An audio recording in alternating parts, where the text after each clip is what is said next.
As we continue with our study in Acts 17, we will soon see a couple of things that will bring to the forefront the issue of worldviews. And there is so much that could be said about this. So many books that have been written, speakers that are experts on these things. Summit Ministry has a whole worldview academy. I'm an amateur at these things, and we're just dipping a bucket in a big pond this morning. What is a worldview? On your handout, Oxford Dictionary defines it as a particular philosophy of life or conception of the world. I might say it this way: a worldview consists of the explanations and answers that one uses to help him make sense of life. There are other ways the word can be used. Wikipedia has this great little line about how this is a terribly confusing word in English because it's used several ways. That's how we're using it this morning. Why does it matter in Acts 17? Well, Acts 17 verse 18. Some of the Epicurean and Stoic philosophers also conversed with him.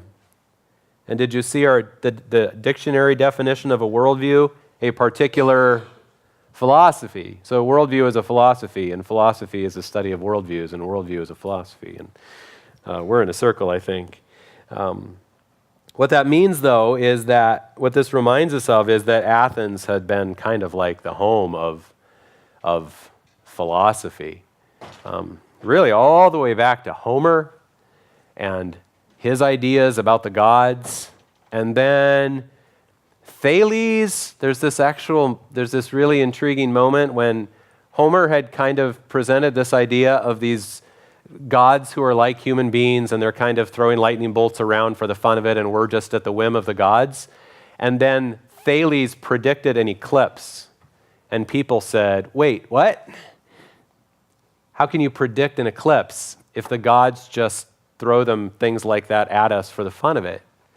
And so from Homer to Thales, you get then your Socrates and down through Plato and Aristotle and your kind of famous Greek philosophers. And Athens was the grand central station for all of that. And Alexandria, Egypt was soon going to surpass Athens as the kind of the main university town, but when Paul was there, Athens was still very, very crucial place. So in Acts 17, he's going to focus on some worldview issues in a way that is different from his other speeches in Acts.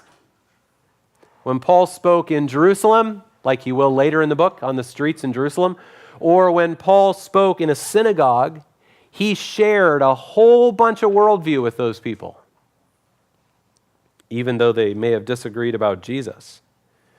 He was talking to people who already agreed that there was one God, the Creator, one God who had spoken, one perfect God, one God who had chosen a people for himself. But Paul on the streets of Athens, this was a very, very different situation. He did not have much common ground here. Now, what did he call them? He did call them something at the end of verse 22. What did he call them?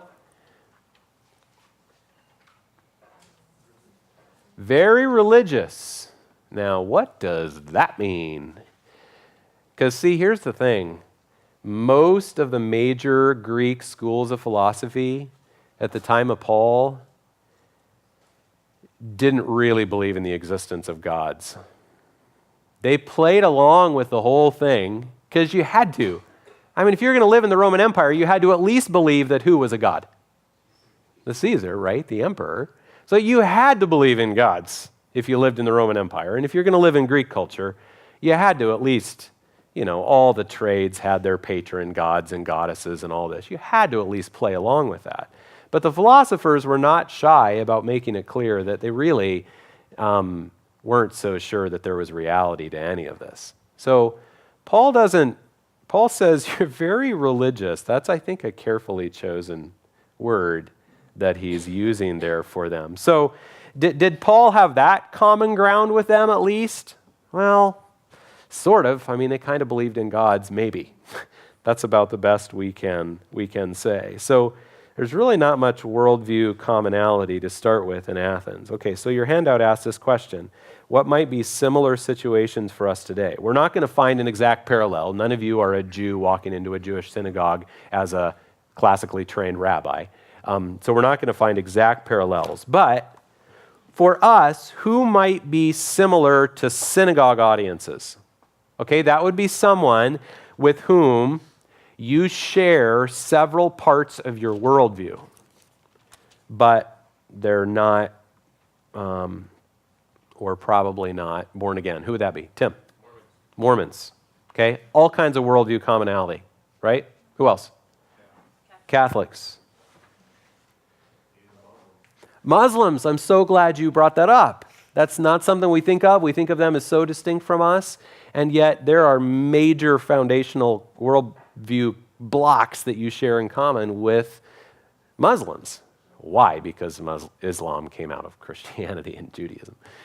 That's why. So, Jehovah's Witnesses, Greek Orthodox, Russian Orthodox, Coptic Orthodox, the different Orthodox faiths.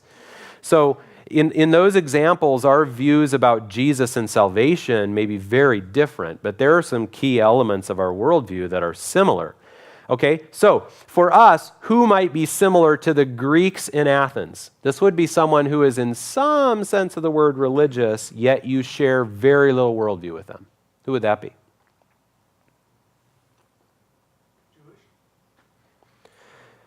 Jewish? No, because I think we would, if we mean Jewish in the popular Southern California sense of secular Jews, then yes, there may be some similarity there, not a devout Jew. Scott? I'm just reading right in the middle of Dennis Prager. I don't know if y'all know who he is, but he's a Jewish rabbi in the area, and I've been listening to him for years. It's amazing. His commentary is so close to what we believe. But there are spots along the way in the road signs saying, not that way. Right. All of a sudden, we're on two very different pages. You and I Yeah. had lunch with him or something like that. It's like, wow, I love this guy. We would share a lot. Yeah, sure. A lot in common with him. And the other Sure. thing is, speaking with a Muslim, they have a lot of the similar worldviews, and they also are looking for a redeemer.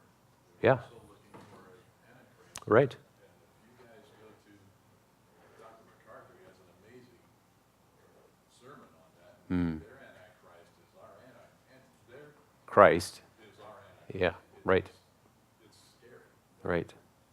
So it's surprising the commonality we have there. That's right. Okay, so the second question has gotten harder, right? Who are our Greeks and Athens people today? Tim. I feel like it's, what shall I say, secularly educated people in like well-educated, non-Christian, middle-aged people in America. I don't know what comes to my mind is a public school teacher, a university professor, someone who has done a lot of learning, thinks of themselves as a thinker, has done critical thinking, has analyzed things like that, but really is a secularist and sees religion as maybe a useful moral crutch that society needs for some things, but really it's like liberal Christianity, follow the good deeds of Jesus and it's good for society sort of a thing. And there's a lot of people out there, and it's a hugely growing block in our culture through the educational institutions. And Athens would have been packed full of professors. Again, like I was just saying, it was being surpassed by Alexandria, but for centuries have been the most important university town in the world. So, yeah, I think that's a good example. Scott? Yeah, I'm tracking right with him. New Agers would fit very much into that. In general, the category of Eastern religions, Hinduism, Buddhism, groups like that would fit all together in that sphere of very religious but completely different starting points in terms of what God means. Tim? So where do our own selves fall in there? And a few different categories here would be individual who grows up in a Christian home, very well educated with the Bible from the very beginning of their lives. Then a big question mark in their teenage years and their adult years. And then as far as education, which I agree with, by the way, but to carry this further though, well, aren't the rabbis in Judaism, aren't they really well educated as well? So I guess with these categories, is there some blurring of the lines? Oh, sure. Oh, of course. Of course. And part of the point we'll get to in just a minute is the people aren't even very aware of their own worldview. So the difference between the worldview they were raised with or the worldview they profess to believe may be quite different from what they actually act upon. So yeah, there's a tremendous amount of blurring of the lines. But the point I'm seeking to make here is that we come across people in both of these categories. That's really kind of the key idea I'm headed toward.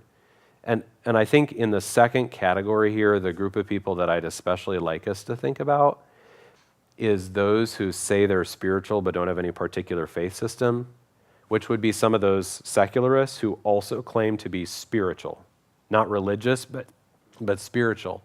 But then I think maybe our very best parallel to these people is the people we know today who are religious eclectics. They like to pick and choose the best parts of all religions. And that is so common. I hear that all the time in the hospital. Al? Yeah, along the line, I'm thinking like a new that just Yeah. combines everything and gets the portions out of something. Yes, that I think is the best parallel to Paul on the streets in Athens.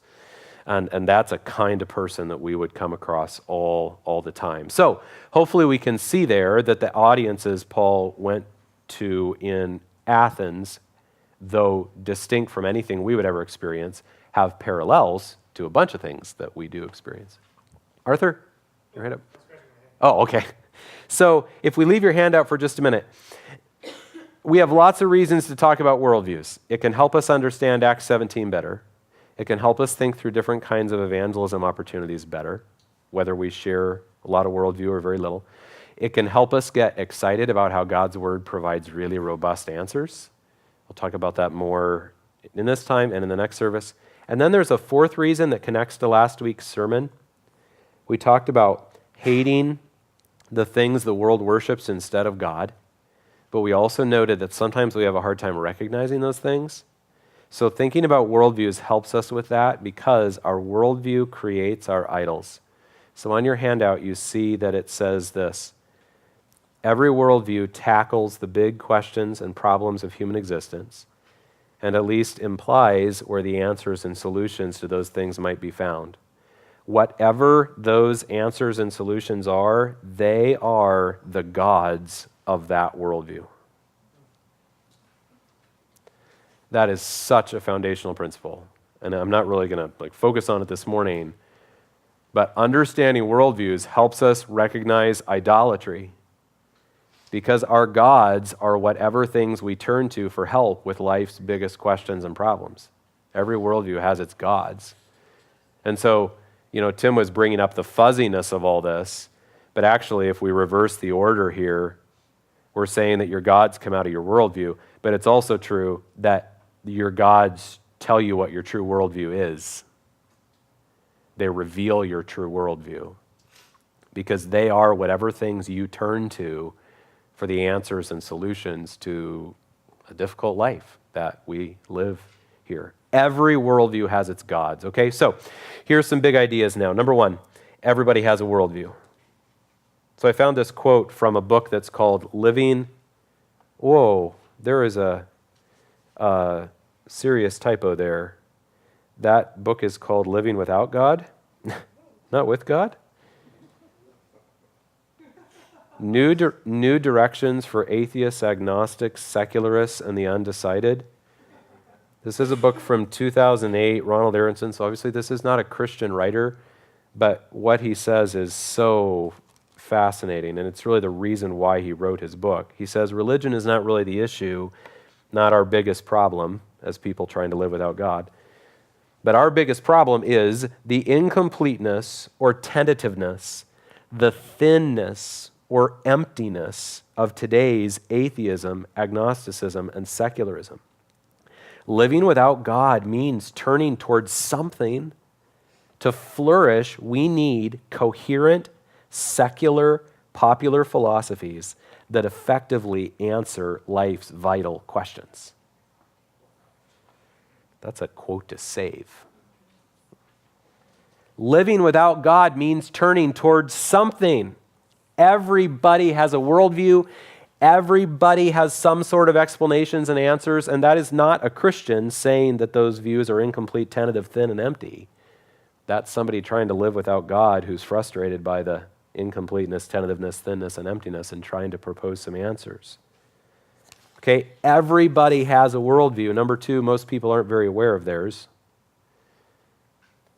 I cite Wikipedia again, quote, core worldview beliefs are often deeply rooted and so are only rarely reflected on by individuals and are brought to the surface only in moments of crises of faith. That's intriguing. Now, don't you think the devil promotes that? Doesn't he want to distract people from considering the biggest questions of all? And so sometimes one of the things we can do evangelistically or as pre-evangelism is help someone think through what their worldview actually is, not by saying, hey, you don't even have a clue what your worldview is, do you? I mean, that sentence isn't even going to make sense to people. But if you ask a question like, what do you think really makes people happy? You are probing their worldview. Or if you ask, why do you think people do such evil things? You are probing, what is your worldview? How do you explain these things? And where do your explanations come from? So most people aren't very aware, and that brings us to number three. What are some of the worldview questions? And I've kind of touched on a couple of them this morning. On your handout, I've put 3 questions that might help, 3 kind of categories, and these 3 overlap very much. Don't be frustrated by them, okay? It's just kind of 3 different ways of asking the same question. What realities of life on this planet might a worldview need to explain? I think we're on the back of your handout now. I didn't say that yet. What realities might a worldview need to explain? So I gave you just one example, music. And we could talk about the mathematical basis of music and several things, but here's the question I put on here. Why is music powerful for and loved by almost all people? Okay, so that's a category. What realities does a worldview have to try to explain? Second question, what questions might a worldview try to answer? Like, is there something after this life? One of the things that happened in ancient Greece was that Socrates got killed.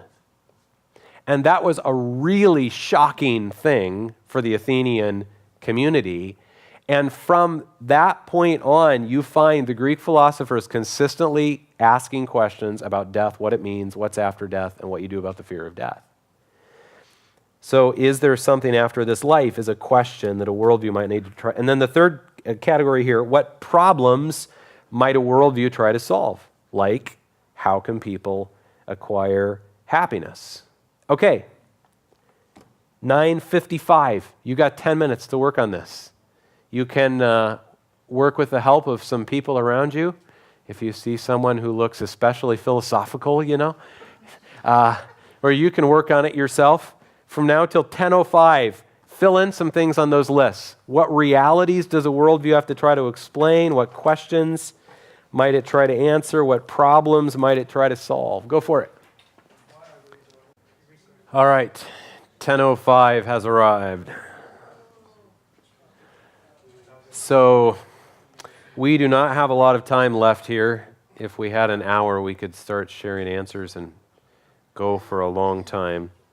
Let me just run through a few examples just to see if there are some things that maybe are categories you didn't think of, and then let me actually just list some big categories for you and then wrap us to a conclusion. So there are a lot of questions just about human nature, like why can people think?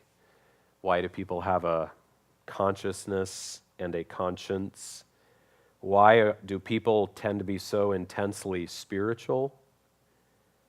Why are people curious? Why are people full of wonder, have this capacity for amazement and awe and things like that? Why do people enjoy beauty and art and creativity?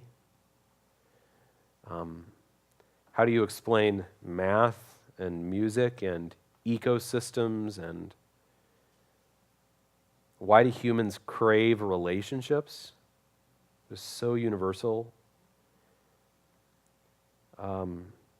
Why do people seem to have a sense that there's a sense of a person that goes beyond just the body? Where does that come from? Of course, why do humans do evil? Why do humans oppress? Why do people tend to treat most harshly the people closest to them sometimes?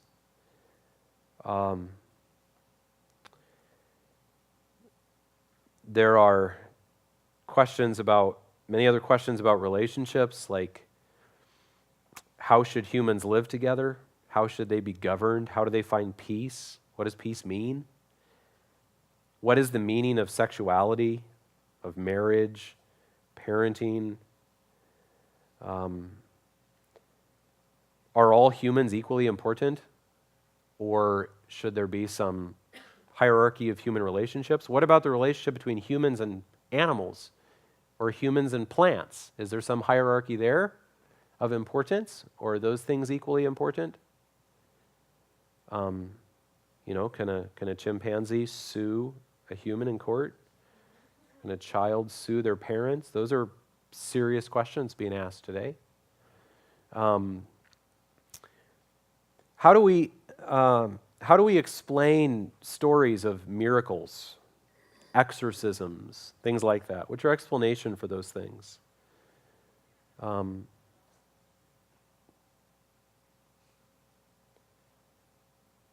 Is there something after this life? As we talked about earlier. The Greeks spent a lot of time on questions like, what is good? What is courage? What is justice? And so then, of course, there are questions like, what matters? How does your life have meaning? How does your life have purpose? What kind of life is worth living? What is happiness? That seems like such a simple question, doesn't it? What is happiness? What is joy? How do you get them? What price should you be willing to pay to get them? What price should other people have to pay for yours? How about suffering? What does suffering mean? What does it accomplish? How do we think about it? How far should you go to try to avoid it?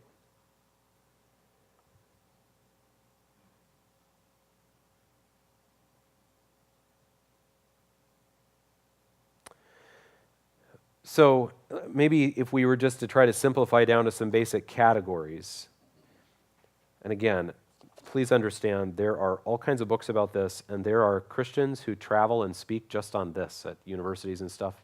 I am less than an amateur when it comes to these things, but to my less than an amateur thinking, here are 6 categories.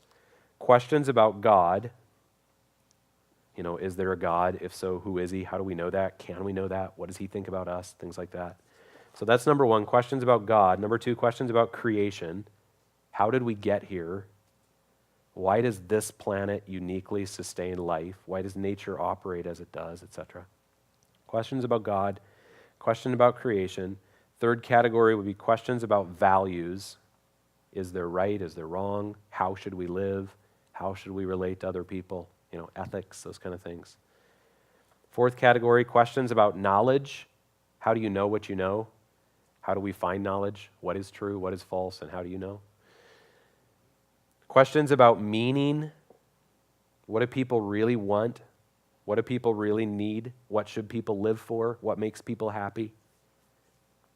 Questions about, and then finally questions about the future. Where is all this headed? Where are you headed? Are you headed anywhere? Those might be some big categories. All right, does that make your head hurt? Whew. All right, so I want to come now, in conclusion, to the fourth point on your handout. And it asks this question: should gospel conversations always start with worldview? So, in most Bible-believing churches, in most churches like ours, 100 years ago, you would never have heard a discussion like this. Even 50 years ago, you would not have heard a discussion like this. These things about worldview are really an area in which there has been, okay, so Christian thinking goes through its time periods when it really makes progress in certain areas, like back to the 4th century, 5th century, you've got the fight over who Jesus was, right? And that was a major focus. And in the Reformation, you've got questions like about ecclesiology and foundational questions about the church and salvation and things like that. This is an area, apologetics in general, this is an area where there's been a lot of progress in Christian thinking about this. And so what wouldn't have even been talked about 50 years ago is talked about all the time now. Like I said, Summit Ministries has a whole worldview academy now, and that's an awesome thing. Take teenagers, take college students, and help them think through, what is your worldview? Where are you coming from? What are the worldviews of those you live in? Part of the reason is because the world has become tiny. Your 15-year-old has the world right there in front of him on the computer. And so we don't get to hide in a monolithic, singular worldview bubble any longer. And so this has really been an area of real advancement, I think, in Christian thinking and in evangelism and in apologetics. And we have watched places like Europe, maybe something like Great Britain in particular, become dominantly secular, and that changes the framework for evangelism. And we're watching some of that happen in America, and we're watching societies become very multicultural and very multi-religious. So that has raised these worldview things and made it important for Christians to talk about it and understand it. So today there's really an emphasis on thinking about these things and on, for example, gospel presentations that begin with God rather than, do you know you're going to go to heaven when you die? Like 75 years ago, do you know you're going to go to heaven when you die was an awesome question to ask Americans because there was a lot of worldview we shared in common. But that question presumes a ton of worldview about God and about the soul and about eternity and about sin and guilt and all those things. And so the emphasis today is on actually starting back with God and a single creator God and those things. That all being said, my fear is that for some Christians, that leaves them feeling like, forget it, I can't do this. That is so big, that is so overwhelming. I can't even remember what a worldview is, much less talk to somebody about it. I give up. And so I think it's very important in Acts 17 that when we look at what Paul did in Athens, we don't just start in verse 22. Now, yes, his speech to the Areopagus starts in verse 22. But if we start in verse 22, we miss the end of verse 18. And the end of verse 18 is so important. What does it say?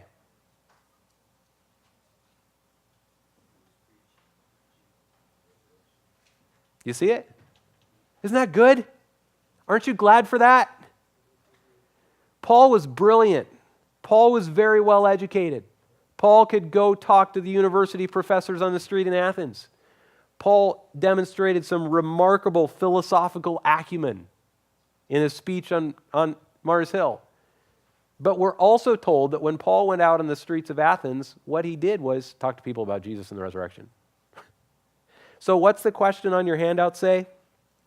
Should gospel conversations always start with worldview? Well, that might be really helpful. That might be really important. I encourage you to learn about these things. There are lots of situations where that can be really, really good. But don't misunderstand that to mean that you can't just try to tell somebody that Jesus saved you, that Jesus died and rose again. Okay? Now, don't throw out the other either. Don't, because, like Chris told us a couple weeks ago, he was told about Jesus and the gospel and salvation, but that didn't make sense without a framework, without a bigger God picture to fit that into. So I'm not saying that you say, I don't need any of this worldview stuff. I just tell people the basics. Things are important, but I also don't want to swing the other way and leave you thinking, never mind, I can't do evangelism in the 21st century. Yes, you can. Tell people Jesus saved you, Tell people about sin and the cross and the resurrection. And that's what Paul did in Athens. Okay, I think if we start taking questions this morning, we might be here way too late. So I'm just going to ask, did I confuse you with something? Anything that was just confusing you want to ask about? Okay, well, yes, Pastor Eric. Is it okay to offer one help for my simple brain in terms Absolutely. in terms of worldview for me, thinking of creation, fall, and redemption help simplify for my worldview thinking biblically. Those are the main points. Right. Boil it all down, and you could add in restoration where Jesus comes back and makes all things. Consummation. Right, but those it just help when I was trying to reading a lot and thinking through it all, and there are lots of details involved, but really at the heart of it is that main theme really is the whole Bible. Right. Creation, fall, and redemption. Right. Scott. This side road to the main road was about 7 years ago. A popular book with MBA students was "The World is Flat" by economics, where you and you mentioned how all of that drove us to this question and how the world shrunk in the sense that Hmm. when you read that book, it's interesting that a lot of philosophy ends up in it. When I was going through college, business school was business. It was about accounting and how business is run and all that. Now it's gone into a philosophy. Hmm. And it ends up in there, and it's like, wow, how that does Yeah. influence. You see it in commercials, you see it in Yeah. the leadership of businesses today, and how they've gone from what used to be a conservative on one side. That's not necessarily Yeah. true anymore. They're pushing their philosophies, and if you don't follow along, you could be out of the job. Right. It's a fascinating day we live in because there's a sense in which our culture today just scorns philosophy, and there's another sense in which it's everywhere. I mean, the big headlines this week were what? I mean, things like ethical questions, like should a previous president criticize a sitting president? I mean, those are philosophical questions. Like, those are the kind of things Athenians would argue about. But things like Colin Kaepernick and the Nike ad, and I mean, that was all over the news this week. That's a very philosophical deal. And so you got a lot of young people today that they have no coherent worldview. They have no foundation under their feet, yet they're scrapping around on social media about massive philosophical questions with no, whoa, the hands are going up now, with no, here, More appeal to the emotions than we do to the intellect now, because it's sure, Karen. But it's good to see that there's consequences too. So if they're following on social media these things happening, for example, between Kaepernick and Nike, the fallout that's now happening to Nike, that we have to watch what we say. True. And who we say it to and what we say about them. Yeah. And the same with Obama. You're going to, what you say matters, and what you do and how you affect people matters. So there's the balance of, yes, that was said and done, but there's Now, what does that mean? What does it matter? it's good for them to see that. Right, For all of us. right. So I was, I don't know, year ago, couple years ago, me and time, I was talking to a teenager who goes to a public school around here, and we were talking about the suicide culture, the depression culture, the things that are the hot topics in public high school, the empathy culture, the sense of you understand me, the quest for authenticity. Let's be real, not put up a facade, not put on a show. Let's be real.